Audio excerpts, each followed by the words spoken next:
यहाँ से स्टार्ट करेंगे। जो हमारा डेली का टारगेट है इसमें डे नंबर रहेगा 30। जो हमारा टोटल 80 दिन का टारगेट है इसमें जो डे नंबर इसका रहेगा वो 30 रहेगा। और डेट आपकी जो है यहाँ पर ये 18 मार्च, ठीक है, 18 मार्च और टारगेट का डे 30। तो स्टार्ट करते हैं, देखते हैं यहाँ से। देखो टारगेट का पहले देख लेते हैं अंदर क्या है, इसमें मैं आपको समझा देता हूँ। जो यहाँ पर टारगेट पूरा होता है 7 नंबर तक, ठीक है। उसमें 7 नंबर में आज 7वां टॉपिक आपका मैंने नहीं दिया है मैपिंग का, ठीक है। मैपिंग का मैंने नहीं दिया है। मैपिंग का जो एक्स्ट्रा रहेगा कुछ पार्ट वो मैं टेलीग्राम पे आपको शेयर कर दूंगा, है ना। 4 से 5 मैप करेंगे, क्वेश्चन रहेंगे कुछ यहाँ पर उसके टॉपिक के बारे में रहेगा। तो 5 क्वेश्चन तक मैं दोपहर को 1 बजे तक आपको शेयर कर दूंगा, ठीक है। कल मैं नहीं शेयर कर पाया था, मतलब थोड़ा सा तबियत नहीं सही थी, इसकी वजह से ध्यान नहीं दे पाया मैं इधर।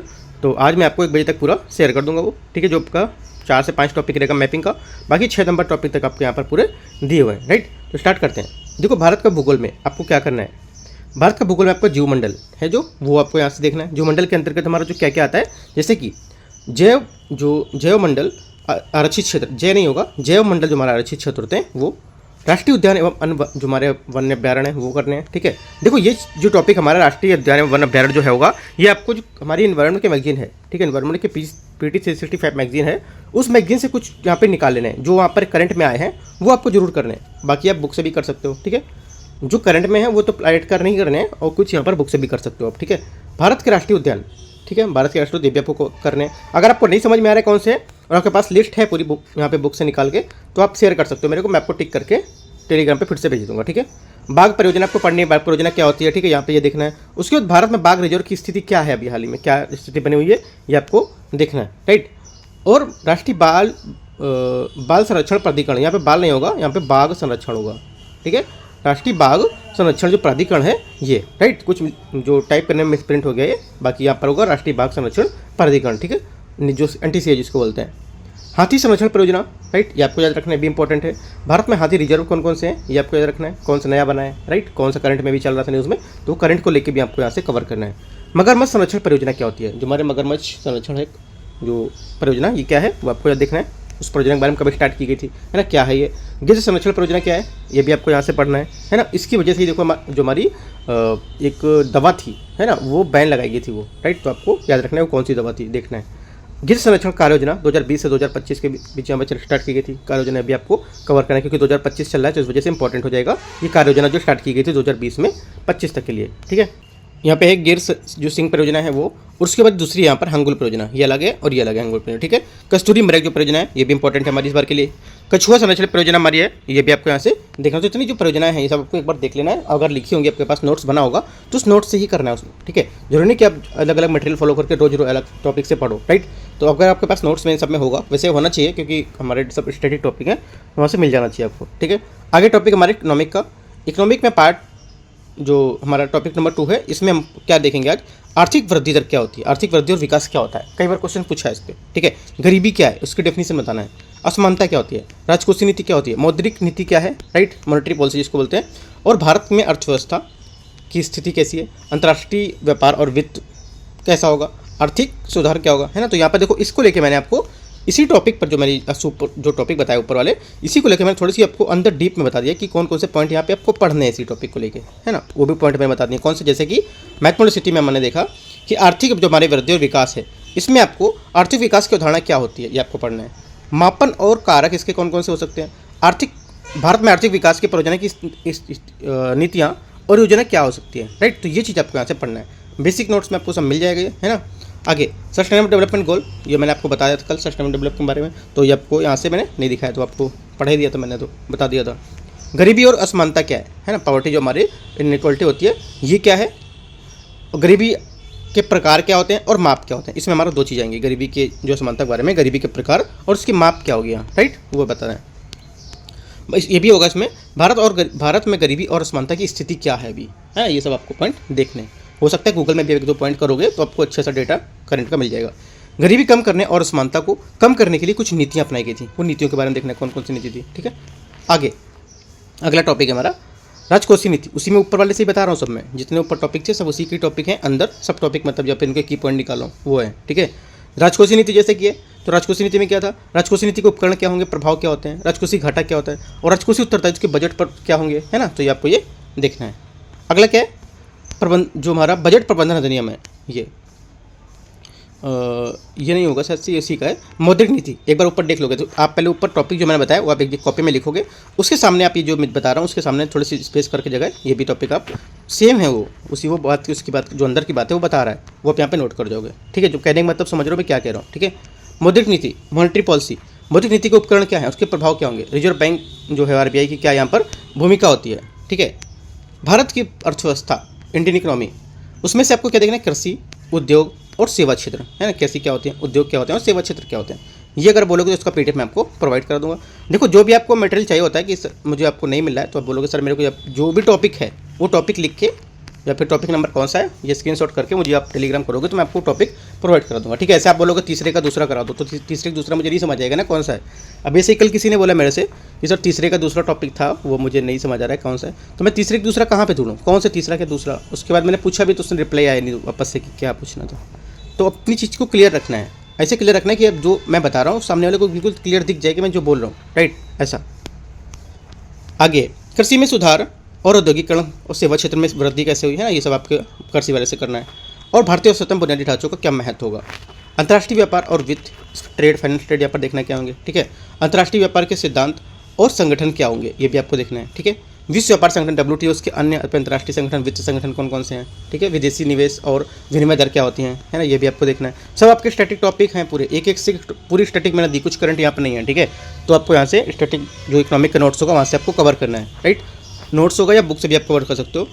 आर्थिक सुधार क्या होता है, इकोनॉमिक जो हमारे रिफॉर्म्स होते हैं क्या होता है, 1991 की आर्थिक सुधारों की पृष्ठभूमि और प्रभाव, नई आर्थिक नीति जो होती है इकोनॉमिक पॉलिसी के विभिन्न पहलुओं पर चर्चा करना, है ना, यहाँ पे इसको देख सकते हो। विभिन्न आर्थिक सुधारों का महत्व क्या होगा यहाँ पर ये देख सकते हो। टॉपिक 3 हमारा है यहाँ से PT 665 सोशल इशू। ठीक है, सामाजिक मुद्दे, इसमें से टॉपिक 1 और 2 हमने दे रखा था। ठीक है, इसको मैंने थोड़ा सा चेंज करना भूल गया। आज टॉपिक हमारा है 3 और 4, है ना, 1 2 को काटता हूँ। टॉपिक 3 और 4 आज का टॉपिक, वो कल का थोड़ा सा मिस प्रिंट है, मैंने इसको इरेज नहीं किया यहाँ से। तो टॉपिक 3 4 आपको करना मैं दिखा देता हूँ। टॉपिक 3 में आपका क्या है, अन्य शुभेच समूह यहाँ पर जो देखे गए, और चौथा नंबर शिक्षा, एजुकेशन को लेकर। तो चारों इंपॉर्टेंट है, मतलब 3 और 4 दोनों इंपॉर्टेंट है। और जो चौथा टॉपिक हमारा है ये वाला यहाँ पर दे रखा है 4.2.1 तक। इसके आगे 2-3 टॉपिक और हैं, है ना, आप मैगजीन ओपन करोगे तो 2-3 टॉपिक और मिलेंगे इसके। तो इतने करीब आपको यहाँ पे करने हैं, कितने पेजेस हो जाएंगे, 16 से 30 पेजेस मान लो, करीब आपका 14 पेजेस पढ़ना है इसमें। ठीक है, तो काफ़ी इंपॉर्टेंट है, आपको कवर करना है।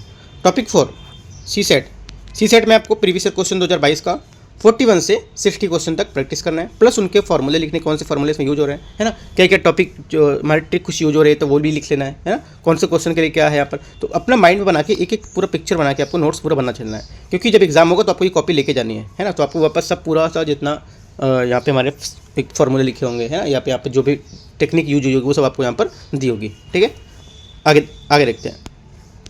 टॉपिक नंबर 5 से शायद आज टॉपिक नहीं होगा, अच्छा है टॉपिक, ठीक है। 5 नंबर टॉपिक है टेस्ट पेपर 1 मॉडर्न हिस्ट्री का। आज आपको टेस्ट पेपर लगाना है। अभी तक मैं क्या देता था, मॉडर्न हिस्ट्री का यहाँ पर टॉपिक देता था, है ना, वो टॉपिक मैंने काफ़ी पूरे करा दिया। तो मॉडर्न हिस्ट्री पे एक सीधा सा टेस्ट लगाना है।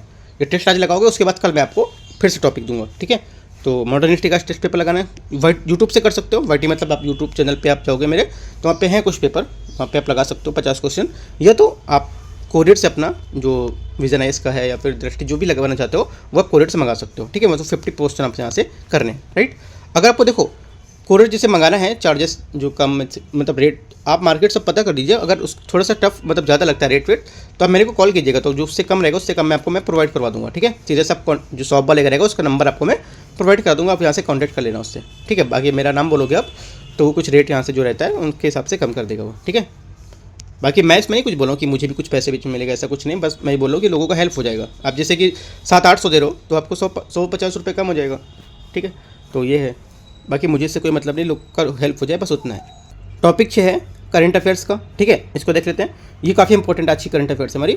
लिक्विड नाइट्रोजन जो हमारी बेहतरीन क्रायोजेनिक कूलेंट होती है ये इसके रूप में सामने आई है। ठीक है, तो क्या है इसको देखते हैं। लिक्विड हमारी नाइट्रोजन क्या होती है पहले तो आपको देखना है ना। निष्क्रिय है, रंगहीन है, गंधहीन है, गैर क्षारक मतलब गैर संक्षारक और गैर ज्वलनशील पदार्थ है, ये जो आपको पता होना चाहिए। उसके बाद एक क्रायोजेनिक तरल पदार्थ कैसे यहाँ पर बता सकती है, क्योंकि यहाँ पर इसका क्वथनांक -130 डिग्री फ़ारेनहाइट से -90 डिग्री जो सेंटीग्रेड उससे नीचे होता है। क्वथनांक यहाँ पर इसका दे रखा है। ठीक है, और मुख्य अनुप्रयोग इसके क्या क्या हो सकते हैं, है यहाँ पे मुख्य अनुप्रयोग है खाद्य के उद्योग में, प्रौद्योगिकी और सामग्री जो हमारे विज्ञान है उसमें आप पर इसका यूज कर सकते हो, और यहाँ पे कर सकते हो। चिकित्सा और स्वास्थ्य के क्षेत्र है, वहाँ पे इसका यूज कर सकते हो, है कैसे यूज कर सकते हो, यहाँ पे सब लिखा हुआ है, राइट। तो आपको यहाँ से ये सब कवर करना है, ठीक है। PDF मैं आपको टेलीग्राम पे शेयर करूँगा।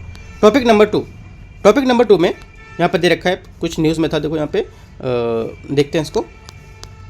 नासा ने OSIRIS जो हमारा मिशन है इसको लेकर यहाँ पर न्यूज़ में था, ठीक है। तो इसके बारे में आपको एक चीज़ पढ़ना है, ये जो हमारा मिशन है ये क्या है, इसके बारे में देखना है, ठीक है। ये क्या है और ये क्या कैसे यहाँ पर हमारा काम करेगा, इसके क्या निष्कर्ष होंगे, ठीक है। निष्कर्ष यहाँ पे दे रखे हैं और कैसे घटक होंगे, कंपोनेंट्स क्या होते हैं, ठीक है। क्या इसका महत्व होगा, राइट, हमारे क्या अभी आने वाले टाइम में क्या इसका महत्व है जो बनाने कर रहे हैं, ठीक है। और बेन्नू का मूल शरीर जो बेन्नू है हमारा, उसके लेकर भी यहाँ पर न्यूज़ में था। बेन्नू आपको पता ही होगा क्या है, ठीक है। तो आपको बेन्नू के लेकर यहाँ पर मूल शरीर का जो था उसके बता रहा है कि कैसा था, है ना। आगे मतलब कंपेयर करके बता रहा है। आगे देखते हो इसकी सीमाएं क्या होंगी, है ना। प्रारंभिक जो था हमारा और इस मिशन उसको लेकर अपने निष्कर्ष बता रहा है ये लोग, ठीक है। तो यहाँ पे देखो एक ये क्वेश्चन पूछा है, प्रारंभिक मतलब है जो हमारा प्रीलिम्स का क्वेश्चन है वो पूछा है, और इस रेक्स मिशन है उसके बारे में आपको विचार करना है। पहला स्टेटमेंट, दूसरा स्टेटमेंट, तीसरा, 3 स्टेटमेंट दिए और बताना है इसमें कौन सा स्टेटमेंट सही होगा। पूरा पढ़ोगे और नहीं पढ़ा तो आप अपना टॉपिक पे पढ़ोगे तो वहाँ से देख लोगे। तो ये पढ़ने के बाद आपको ये क्वेश्चन का आंसर देना है। नहीं दोगे तो आप, क्योंकि आंसर तो कोई देता नहीं है, ठीक है, नहीं देते कोई बात नहीं, एग्जाम में आपको देखने को मिलेगा तो चीज़ आपको समझ आएगा कि हाँ मैंने मिस्टेक किया है, राइट। मैं इसलिए कहता हूँ आंसर भले ही गलत देते हो कोशिश करो देने की। गलत देते हो ठीक है, गलत देने के बाद ही आपको पता चलेगा ना कि सही क्या है, क्यों सही है, ठीक है। तो ये चीज़ आपको क्वेश्चन है सॉल्व करना, अपने मन से भी सॉल्व कर सकते हो, रख सकते हो अपने में क्वेश्चन में लिख के यहीं पर। आगे देखो मेंस का जो हमारा क्वेश्चन है यहाँ से, मुख्य परीक्षा का यहाँ पे एक क्वेश्चन दिया हुआ, मुख्य परीक्षा का भी क्वेश्चन यहाँ से बन सकता है, ठीक है। आगे देखते हैं टॉपिक नंबर 3। टॉपिक 3 है यहाँ पर ये पूरा दे रखा था जो हमारा टाइम्स ऑफ इंडिया था उसमें यहाँ पर दे रखा था पेपर में, ठीक है। देखते हैं इसको। यहाँ पर अनुवांशिक परीक्षण में आर्टिफिशियल इंटेलिजेंस AI के बढ़ते उपयोग को लेकर यहाँ पर डेटा जो हमारी सुरक्षा नैतिक निहितार्थ है उसको लेकर यहाँ पर कुछ चिंताएं बढ़ रही थी, है ना। उसके बारे में यहाँ पर दे रखा है क्या चिंता होंगी इसकी, क्या चुनौतियाँ हैं, राइट, और क्या इसकी सटीकता होंगी, ठीक है। और तो एक बात यहाँ पर पॉइंट आपको दे रखा है, उदाहरण दे रखा है, कौन से उदाहरण इसके भविष्य में कर सकते हैं, यूज कर सकते हैं उसको। उपभोक्ता के लिए क्या सावधानी बरतनी चाहिए, है ना। और संभावित यहाँ पर प्रश्न क्या बन सकता है, ये भी मैंने प्रश्न आपको दिखाया कि प्रारंभिक परीक्षा में क्या प्रश्न बन सकता है। प्रारंभिक आपको नहीं लिखना है, प्रारंभिक मतलब प्रारंभिक परीक्षा होता है इसलिए लिखा, ठीक है। तो अनुवांशिक परीक्षण के संदर्भ में निम्नलिखित पर विचार करना है। ऐसा का पहला स्टेटमेंट ये है, दूसरा ये होगा, ठीक है, और तीसरा आपका स्टेटमेंट ये है, ठीक है। 3 स्टेटमेंट में आपको विचार करना है कि कौन से होंगे। मेंस का भी आपको क्वेश्चन दे रखा है, ठीक है, तो ये भी आपको देख लेना है। आगे देखते हैं टॉपिक नंबर 4। येलोस्टोन के हार्ट जो हमारे स्प्रिंग से उसमें पाए गए विशालकाय वायरस है ना, उसके संदर्भ में यहाँ पे न्यूज़ में था, तो ये भी आपको पढ़ लेना है। विशालकाय वायरस क्या होता है, इनकी संरचना आकार क्या होती है ना, क्या इनके प्रकार हैं, कैसे लोगों को प्रभावित करेगा, ठीक है। टॉपिक 5 में हमारा है, ये भी काफ़ी इंपॉर्टेंट है। उच्च ऊर्जा फोटोन जो हमारी तकनीकी चीन में उन्नत जो हमारी सिंक्रोट्रॉन्स हैं उसके तकनीकी के रूप में यहाँ पर विकसित की गई थी, ठीक है। HEPS क्या होता है, HEPS, ये आपको पढ़ना है इसके बारे में। सिंक्रोट्रॉन क्या होता है ये देखना है। भारत की सिंक्रोट्रॉन जो सुविधाएं हैं ये क्या होंगी, राइट, और वैश्विक सिंक्रोट्रॉन सुविधाएं यहाँ पर कैसी होती हैं, है ना, कैसे इनको प्रकार करेंगी, और अनुप्रयोग इसके क्या क्या होते हैं, ठीक है। ये सब आपको यहाँ से कवर करना है। तो टोटल इतने हमारे टॉपिक है 5 और करंट अफेयर्स के, और जो मैंने आपको बताया आपको ये सब आपको जल्दी से कवर करना है, ठीक है। मतलब कोशिश करना है कि सुबह से 8 बजे मैंने दे देता हूँ, 8 साढ़े 8 बजे, कभी लेट हो जाता है तो वो चीज़ लेके आपको शाम को 8 साढ़े 8 तक इसको कवर कर लेना अच्छे से। 8 साढ़े 8 9 बजे के बाद आपको नहीं देखना है, क्योंकि उसके बाद आपको जितना पढ़ा उसको लिए आपको 1 घंटे रिवीजन कर लेना पूरा टॉपिक को, तो आपका बहुत अच्छे से क्लियर हो जाएगा, ठीक है। बाकी कोई डाउट रहता है आप नीचे कमेंट में पूछ सकते हो, right. All the best, thank you.